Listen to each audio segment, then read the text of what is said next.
welcome to Praveen Chakravarty. First, congratulations on becoming a Rajya Sabha member. Thank you. I think you'll have a very interesting stint in Parliament. The idea that you have done so much in such different fields and you chose to come into public service. I mean, you could have gone on to, be an angel investor and done many more things in that space. But I believe you continue to do that, but you're also devoting a significant part of your time to the Congress and the All India Professionals Congress, which you're a head of, and the data analytics team, which also you're a head of. Let's start with Tamil Nadu because I think that's the most interesting thing that has happened of late. And I believe you were very instrumental in the relationship that was built between Vijay and the Congress.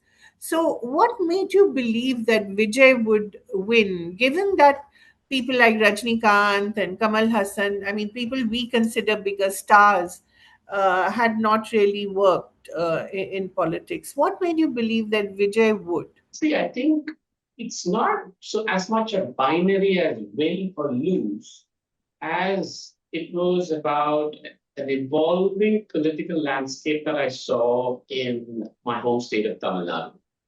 First, empirics by DNA, by training, by education. So I believe a lot in the data that I see. So when very early on, when I think way back in February of last year, 2025. I had started to do some ground data work on what the political landscape is going to be like. And when I first saw the results, my first set of results in about May or June timeframe of last year, I was quite surprised at what I saw was like a big age divide in people's preferences. I have been doing kind of data work around Indian elections for like 10, 15 years now. But what I saw in Tamil Nadu was that people below the age of 40, nearly 75% of them are saying that they want a change. They are tired of establishment status quo politics, and they're willing to give somebody new a chance.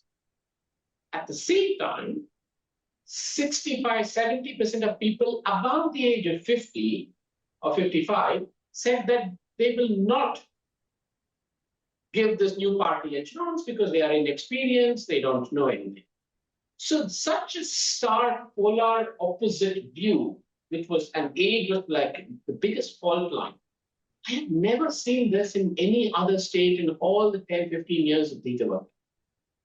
Added to that, we have history to go by, which is the DMK government.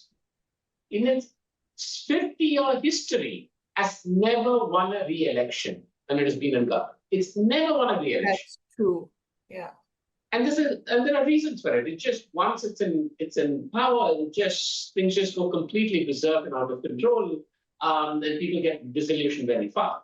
So I said, on one hand, the DMK has never won re-election in its history. On the other hand, my data work tells me that there's a large number of people that are very, very clear, very vocal, very vociferous, that they want change. They're tired of establishment politics. They want to give somebody new a chance.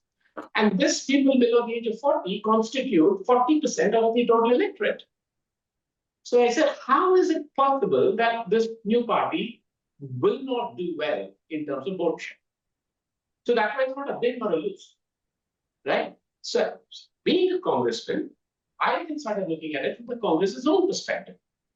And I said, if the Congress party were to join hands with this new party, they have huge support among the youth. The Congress party brings in the experience, brings in all the other things that this other party lacks. And it would also be a huge boost for the Tamil Nadu Congress because there's growing resentment with the DMK alliance among the workers and cadre of the Tamil Nadu Congress because the Congress was not being treated well in terms of share of seats and respect and all of that. But the foundation for all of this was what Mr. Vijay, when he started his party, said his ideological enemy was the BJP. So there was an ideological match. And then I was seeing all of this data. And that is why I felt that this was the right thing for the Congress party very early on. I was convinced. Yeah, but they didn't necessarily listen to you because they were in, an alliance with the DMK. It was a difficult decision, I think, for them, right? Yes, and the Congress party is a national party. See, if this was only a Tamil Nadu-based party, then it was perhaps an easier decision to make. But I can tell you, everyone that was associated, I mean, a large number of cadre and workers in the Tamil Nadu Congress were very, very clear that they wanted a new alliance with this. But of course, the Congress party being a national party had its other compulsions, and it was the national leadership that took a certain decision. So when it finally did take the decision after Vijay won, how did that happen? Because even that had to be negotiated with a certain amount of finesse, because DMK has been quite loyal to the Congress, at least of late. So what happened was soon after the results came, see, it was very clear, even before the elections, that there was a divide within the Congress party. The state unit was overwhelming in its desire to go with Mr. Vijay, and the national leadership chose to go with continue the alliance with the DMK. So there was a clear divide even before the election, and it was well known.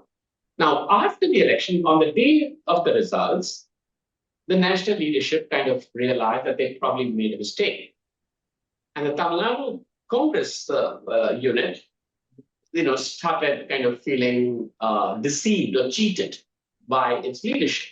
And I remember at about 5 or 5:30 p.m., Mr. Rahul Gandhi, on the day of the results, Mr. Rahul Gandhi, he first called Mr. Stalin to kind of express regret and condolences over the defeat.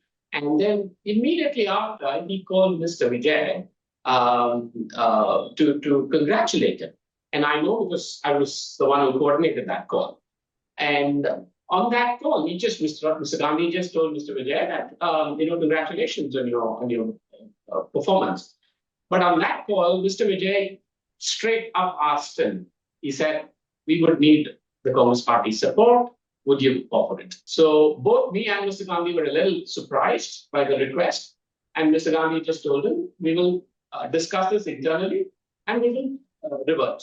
That's it. But the next day, we started getting news from very trusted sources that the DMK had started discussions with the AIA-DMK to come together and prevent Mr. Vijay from coming to power. And this news reached our leadership as well. And this came from very trusted sources, so we didn't, and they were not journalists, I can tell you that. So we didn't, we were a little taken aback at this development. To us, it was very clear that the people's mandate was for change, and the people's mandate was for Mr. Vijay. Anything else is a betrayal of the people's mandate. That is very clear. So the national leadership of the Congress party was in a quandary. On one hand, there were efforts by our own alliance partner to betray the people's mandate. And on the other hand, the Tamil Nadu Congress unit kept saying, we told you so. So what the national leadership this time decided to do was to allow the Tamil Nadu Congress to make the decision and provide a response to Mr. Vijay's request for support. And they said, this time, we will abide by whatever the state unit decides. So the ball was thrown back to the state unit, and then we convened a meeting of the Tamil Nadu Congress, the Political Affairs Committee meeting. I remember this because it was at 11 p.m. one night over a Zoom meeting. And needless to say, there was absolute unanimity in Tamil Nadu Congress that we must support Mr. Vijay. And that is how the decision was made. Fantastic. So it's so good that the leadership listened to the local unit. This doesn't normally happen, if I may say so.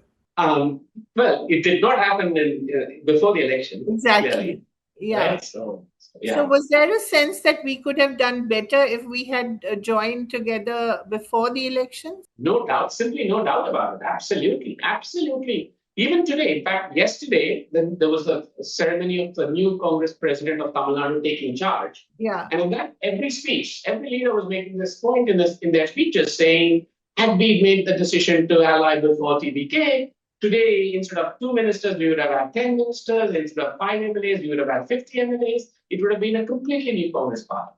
So yes, it was a case of a missed opportunity, but the past is past. So even something as simple, I thought yesterday the decision to put air conditioning in public buses.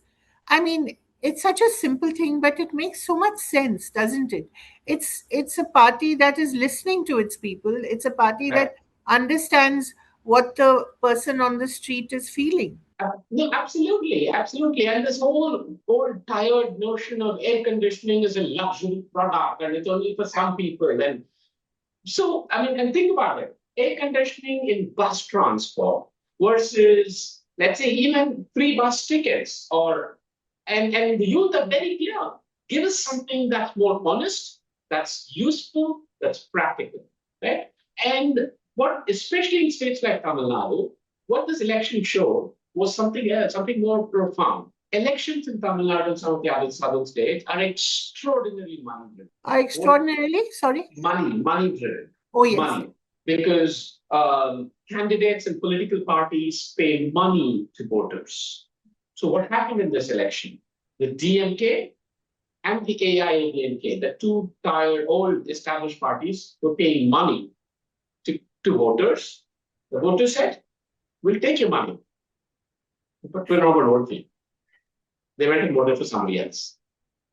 So this tells you that this whole narrative that you can actually just buy people's votes with money that old established parties had, and that kind of set everything else. It's like every time you go and ask for a ticket or for more seats, they say, "But where do you have the money to pay voters?" The voters said, "If you want to give us money, great, we'll take it. But we're not giving you our vote for that in return." And that is profound what has happened in Tamil Nadu. This will put an end to this practice of giving money to voters because parties now realize that's no guarantee for votes. I'll just come to that point later, but I wanted to also highlight some of the good things that the DMK had done. Simple things like working women's hostels, which allowed more women into the workforce, or even some of the guarantees that they gave. It was not bad. I mean, it wasn't always money driven. They also set up institutions. Why do you think the DMK everything that they didn't work? Apart from the fact that people wanted a change, but they also didn't do so badly. No, so there's governance and there's elections. When I was talking about money, I meant elections. Money during elections, not during, not welfare schemes and not in government. So you're absolutely right. I think as far as governance is concerned, in terms of welfare, that Tamil Nadu is very kind of well known for and Very proud of. progressive. Yeah. So and absolutely, the DMK kind of continued that Tamil Nadu's very classical kind of welfare style governance. But as you know, an electoral outcome is a combination of many, many, many things. What had happened was the disenchantment with the DMK came because of corruption, nepotism, and extra constitutional authorities really running governance. And that's what the youth objected to. The youth had a fundamental problem with all of these.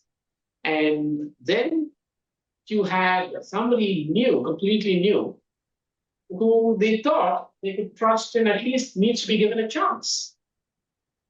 And that's why. So that's why I said, I know it's important to understand because this is what my surveys were saying. When you ask them, how do you know that Mr. Vijay or TVK would do better than the DMK? The answer was We don't know, but we want to give them a chance. But now the hard part for Vijay is the governance. And Yes. how do you see that happening? Because you yourself have said that Tamil Nadu has a huge debt and, it needs to correct that. How do you see Mr. Vijay being able to do that? Because, as we know, he doesn't have any administrative experience. But Tamil Nadu is a state that has been governed quite well by its bureaucrats as well. Correct. Correct. Yes. Yes. It has been. First, we must, I think, understand that expectations are huge from Yeah. people. Yes. Because they voted for change, they got change. Now they want to see change, and that is where I think you're right. I mean, I think Mr. I know the chief minister is fully cognizant that this is a big challenge because people want change. They voted for change. This chief minister represents change, but then you cannot rely on just bureaucrats who will only represent continuity. But you And can't also appoint your buddies to ministries and as resident commissioners. No, that's also not seen very favorably, isn't that so? yeah, I mean, well, I guess, yeah, I guess one or two appointments here and there, but we're really talking about, see, I mean, what is Tamil Nadu? Tamil Nadu is India's most industrialized state. It's Most not even, developed, most not even developed. Maharashtra, right? 1/3 of the world's iPhones are being made right here in 20 kilometers from where I'm speaking to you from, right? So we are we are very industrialized It state. has it has India's largest female workforce. Exactly. I was just going to say that. Highest share of women in the workforce, Yeah. manufacturing capital of the country. So these are very, very big responsibilities. So I think Mr. Vijay is fully cognizant of that. And knowing him, one remarkable thing about him is he knows exactly what he does not know and is absolutely willing to seek counsel, seek advice, and seek expertise. And I can say that from personal experience. So in the first month, he's very quickly put his finger on the pulse of what is the change that people wanted, which was corruption. It was endemic in Tamil Nadu between the two parties. And if you actually come down and just even speak to, people like some registrar offices in Chennai or nearby, the clerk there has stopped giving money for registering land. They're all scared now. They're very scared. And the common man, common woman, the common person is experiencing this on a daily basis, right? So and that's already a big kind of signal that has been sent. So it's these sort of big dramatic changes that we need, while daily governance can continue with the help of the bureaucrats. So do you see Mr. Vijay on a regular basis, or does he seek you out on a regular basis? No, I mean, we are very clear. We're just a small alliance partner with 5 MLAs and 2 ministers. But yes, I do know him well. So to the extent that he kind of wants me to work on anything, or wants my thoughts on anything, then I'll offer it. But I won't volunteer with any kind of counsel or advice. That would not be right for me to do. So, for example, when we visited Delhi, there were a few meetings that I had organized, including the meeting with Mrs. Sonia Gandhi and Mr. Rahul Gandhi. Of course, we've been in touch about the economic white paper and some of those things. So, Praveen, it was such a delightful conversation. I wish we could go on forever, but we will have other conversations. I hope. It's very difficult to get you, but it's really lovely to have this conversation. It was worth the wait. Thank you very much.